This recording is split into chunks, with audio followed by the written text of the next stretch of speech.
Apakah pemerintah baru di Suriah itu atau yang disebut dengan HTS benar didukung oleh Israel dan didukung oleh Amerika?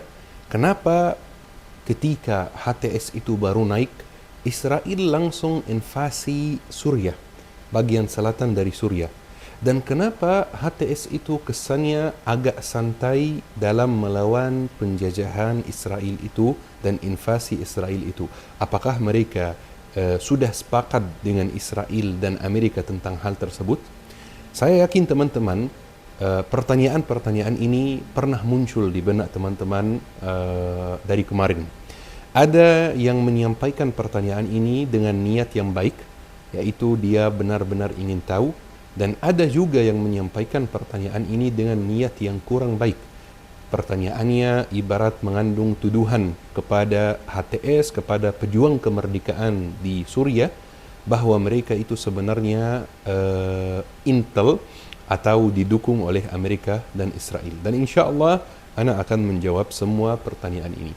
Tetapi sebelum kita mulai membahas masalah ini, seperti biasa kita harus cross-check sejarah dulu. Sejarahnya seperti apa? Kalau teman-teman masih ingat, di tahun 2011, di tahun 2012, di tahun 2013, itu berita Suriah itu masih viral-viral. Bahkan beberapa masjid masih mengadakan qunut nazilah untuk saudara kita di Suriah. Kalau ada teman-teman yang aktif baca berita di tahun 2011, 12, 13, 14, itu ramai sekali beritanya, kurang lebih seperti Palestina sekarang. Tetapi teman-teman, sejak tahun 2014, berita tentang Suriah itu sudah tidak ada lagi. Padahal setelah tahun 2014, saudara kita di Suriah itu masih menderita. Tetapi yang namanya media itu tren, teman-teman. Jadi agar kita bisa tahu kenapa Israel kemarin invasi Suriah, dan apakah benar HTS itu melawan atau tidak, diam atau tidak, kita harus tahu sejarahnya sedikit dulu, teman-teman. Jadi teman-teman, di 2011 itu terjadi satu peristiwa yang besar, satu peristiwa yang sangat terkenal, namanya Arab Spring. Pasti teman-teman pernah dengar tentang Arab Spring. Ketika mulai di Tunisia, Presiden Tunisia turun, Mesir, Presiden Mesir turun, Libya, Presiden Libya dibunuh, dan lain-lain, teman-teman. Arab Spring itu menyebar kemana-mana. Salah satu negara yang mengalami Arab Spring itu adalah Suriah, teman-teman. Suriah juga di sana terjadi Arab Spring, terjadi revolusi dari warga meminta orang yang memimpin pemerintah waktu itu, yaitu Bashar al-Assad, untuk turun, untuk menyerahkan kekuasaan kepada warga, kepada masyarakat, supaya mereka pilih pemimpinnya sendiri. Tetapi dia nggak mau turun.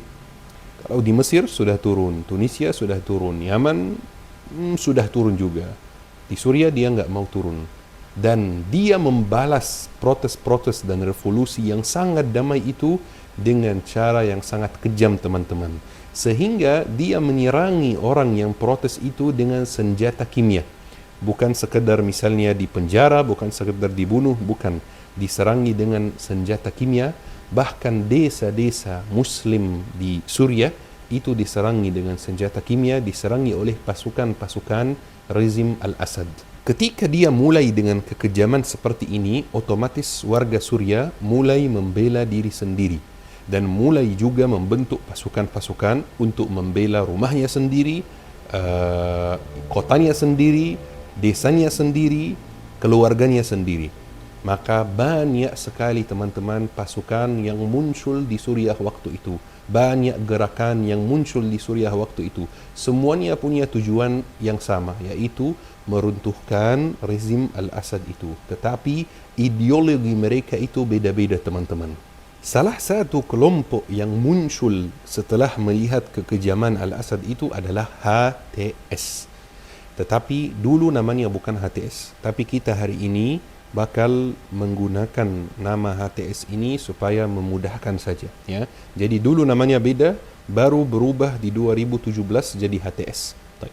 Salah satu kelompok yang muncul adalah HTS, tapi itu bukan satu-satunya kelompok yang muncul di Suriah. Ada juga satu kelompok yang namanya FSA. FSA itu kurang lebih seperti HTS, tapi latar belakangnya liberal, teman-teman. Bukan latar belakang Islam. Ada juga satu kelompok lagi yang namanya SDF. Itu kelompok yang Kurdi sekuler. Jadi, yang HTS itu latar belakangnya Islam, yang FSA itu latar belakangnya liberal, yang SDF latar belakangnya Kurdi, ras Kurdi. Kurdi itu seperti Arab, Melayu gitu ya, ras sendiri. Latar belakangnya Kurdi, bukan hanya Kurdi saja, tapi Kurdi yang sekuler, teman-teman. Mereka semua melawan satu pasukan yang merupakan pasukan rezim Al-Assad. Namanya SAA. Banyak sekali nama, teman-teman, dan ini bukan semua kelompok yang muncul juga. Saya hanya menyebutkan yang penting saja. Tapi masih ada sekitar 7 lain, teman-teman. Jadi, teman-teman, yang utama itu siapa? HTS. Terus yang kedua FSA, yang ketiga adalah SDF, yang keempat adalah SAA. Itu musuhnya semuanya. Sepanjang 13 tahun, teman-teman, sejak tahun 2011 sampai tahun 2024 itu terjadi perang di sana, teman-teman. 3 kelompok yang ana sebutkan namanya itu berperang melawan SAA, yaitu rezim Al-Assad.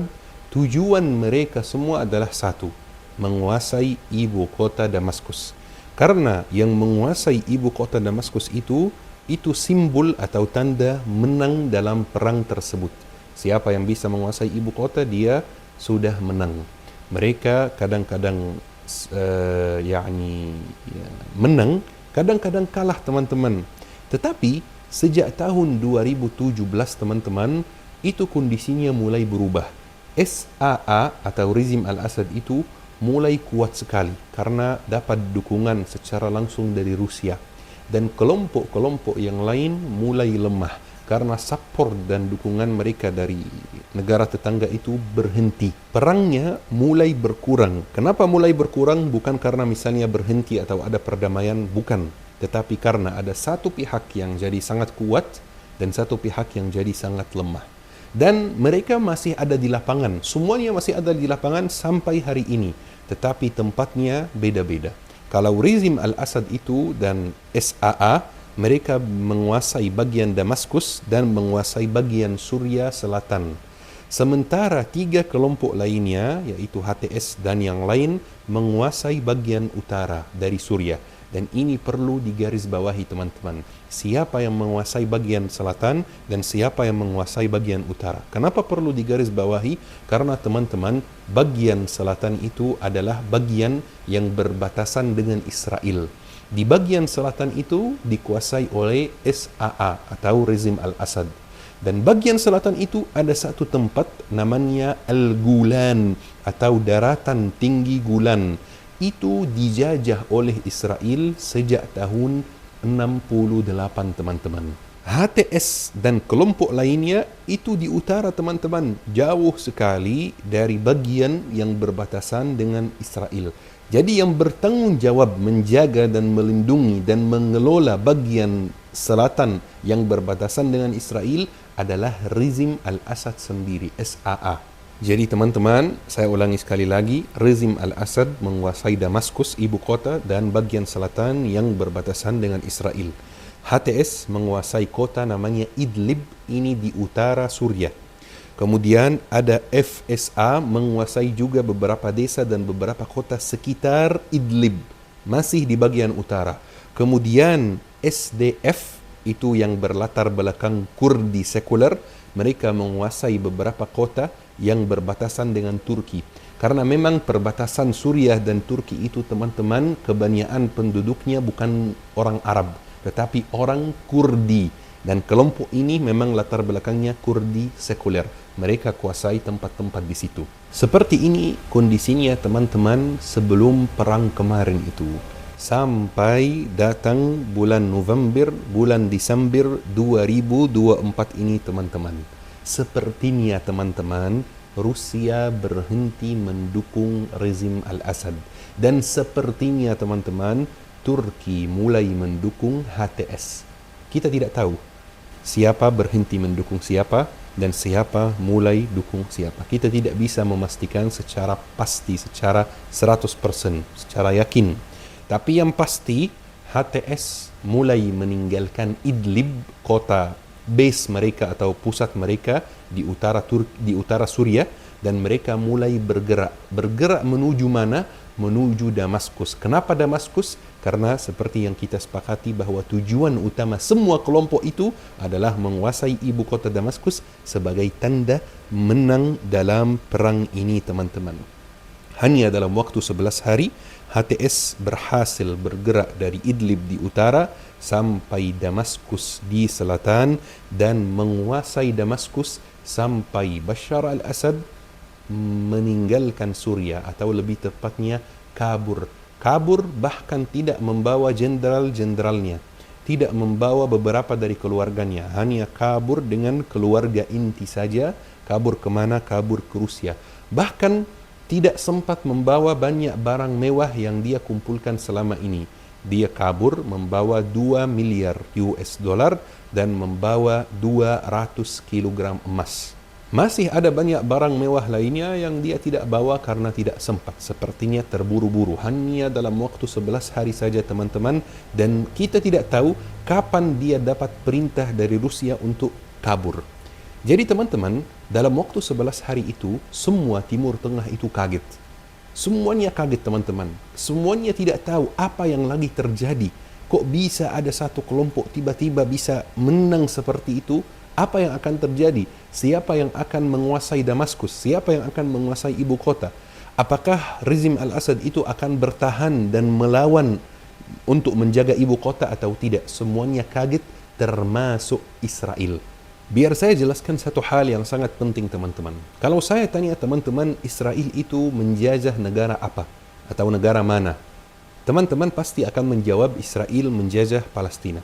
Dan itu benar, teman-teman. Tetapi bukan hanya Palestina yang dijajah oleh Israel. Biar saya kasih beberapa fakta yang mengejutkan. Israel pasti menjajah Palestina dan menjajah sebagian dari wilayah Lebanon Selatan sampai hari ini, dan menjajah beberapa pulau kecil dari Mesir sampai hari ini, dan menjajah bagian selatan dari Suriah yang namanya Daratan Tinggi Al-Gulan. Daratan Tinggi Al-Gulan itu punya cerita yang menarik, teman-teman. Daratan Tinggi Al-Gulan dijajah oleh Israel di tahun 1968, dan dijajah itu tanpa perlawanan sedikit pun, karena ada satu prajurit Suriah waktu itu yang mengkhianati pasukannya sendiri dan menyerahkan Daratan Tinggi Al-Gulan kepada Israel tanpa perlawanan sedikit pun. Makanya Israel masuk Al-Gulan tanpa ada perang, tanpa ada yang dibunuh sama sekali. Diserahkan begitu saja oleh prajurit itu. Ada yang bisa tebak prajurit itu siapa?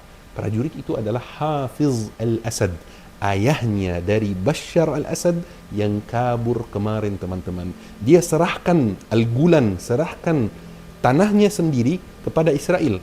2 tahun kemudian dia diberi hadiah, yaitu menjadi presiden Suriah.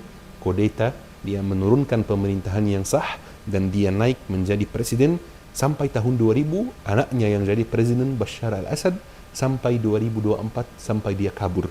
Jadi teman-teman, ada kesepakatan antara keluarga Al-Assad itu sama Israel. Kalian jadi pemimpin Suriah, tapi biarkan Golan itu buat kami dan jangan menyerangi kami. Selama 53 tahun keluarga tersebut memimpin, keluarga tersebut, rezim tersebut tidak pernah menyerangi Israel sedikit pun, walaupun sebagian dari tanahnya dijajah oleh Israel. Beda dengan orang Palestina yang hebat, yang luar biasa. Tanahnya dijajah, mereka berlawan, tidak pernah berhenti melawan dari tahun 48 sampai hari ini. Kalau rezim Al-Assad itu enggak pernah melawan, teman-teman, sama sekali. Bagaimana mereka bisa melawan kalau mereka sendiri yang menyerahkan tanahnya kepada Israel? Tidak mungkin melawan, kan? Jadi teman-teman, ketika HTS mulai bergerak dari utara, Israel itu merasa khawatir, merasa takut. HTS itu bakal seperti apa sama kami? Apakah mereka bakal seperti rezim Al-Assad yang meninggalkan dan membiarkan kami menjajah Al-Gulan, atau mereka akan mau melawan kami dan mengganggu kami? Makanya Israel membuat satu keputusan, lebih tepatnya 2 keputusan yang sangat penting. Keputusan pertama Israel adalah di hari pembebasan Damaskus, mereka masuk wilayah Suriah dan menghancurkan semua pangkalan militer milik rezim Al-Assad. Jadi rezim Al-Assad itu punya alat militer, pangkalan militer, senjata dan lain-lain. Mereka memutuskan untuk menghancurkan semua pangkalan militer tersebut, semua pesawat-pesawat militer, supaya apa? Supaya nanti pas HTS yang berkuasa, mereka benar-benar mulai dari nol, tidak punya pangkalan militer, tidak punya senjata, tidak punya pesawat, tidak punya apapun. Mereka mulai dari nol, sama seperti Hamas. Mereka tidak punya senjata sama sekali.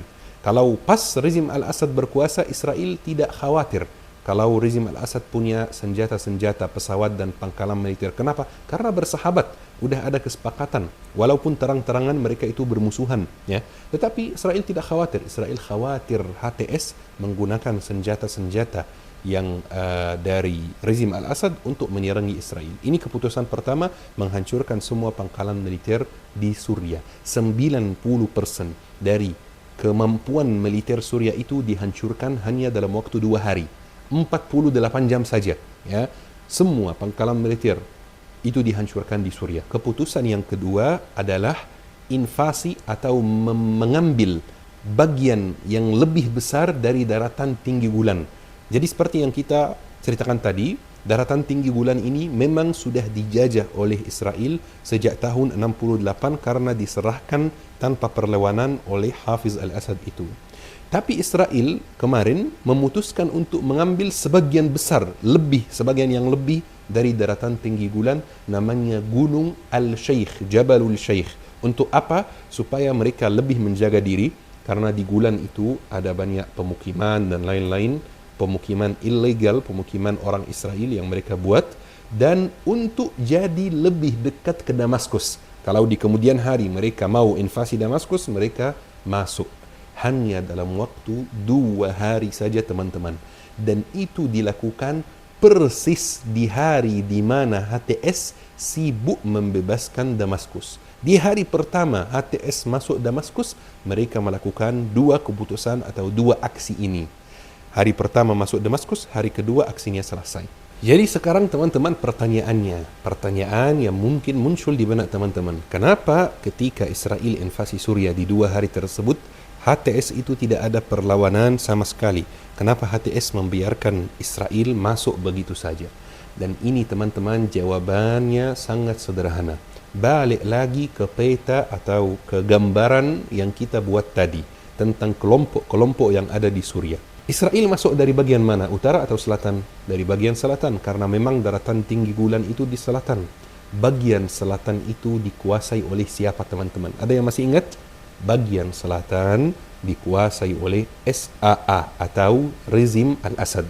Jadi yang bertugas untuk menjaga, melindungi, memimpin, mengelola tempat selatan itu di mana Israel masuk adalah rezim Al-Assad.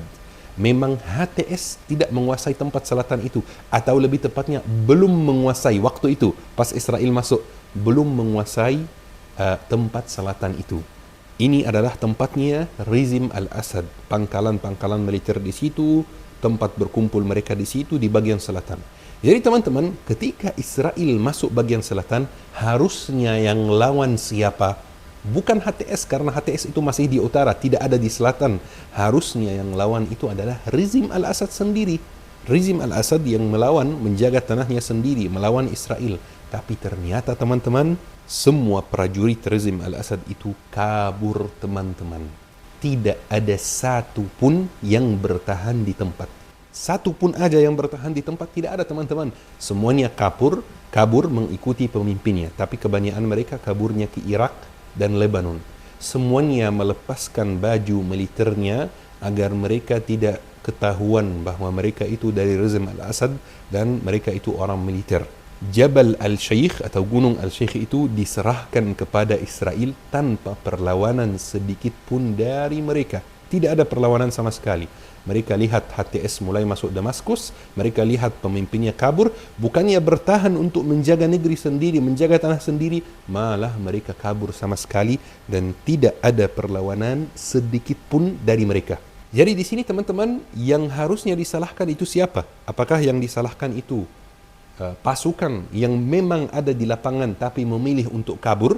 atau pasukan yang masih jauh, masih di Damaskus, baru masuk Damaskus, masih sibuk masuk Damaskus, belum ada di selatan, adalah pasukan yang berusaha untuk membebaskan Suriah dari rezim yang membunuh lebih dari 1 juta orang Suriah. Siapa yang harus disalahkan, teman-teman?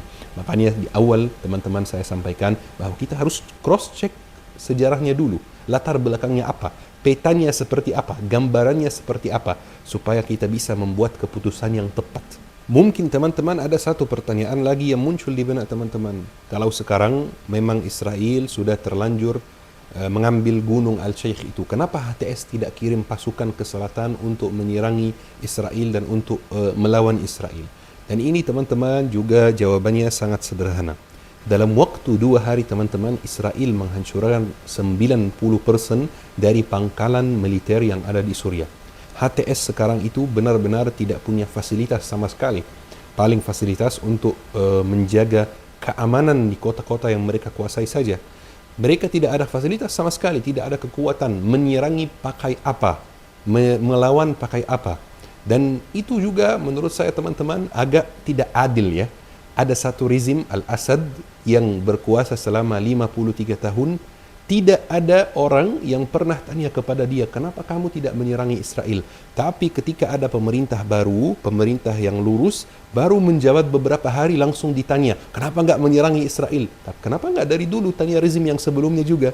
Nah, ini teman-teman lebih ke standar ganda teman-teman ya. Jadi mereka step by step. Mereka baru saja membentuk pemerintah yang baru saja membuat suasana yang baru saja mau mulai mendirikan negaranya supaya menjadi negara yang aman dan damai.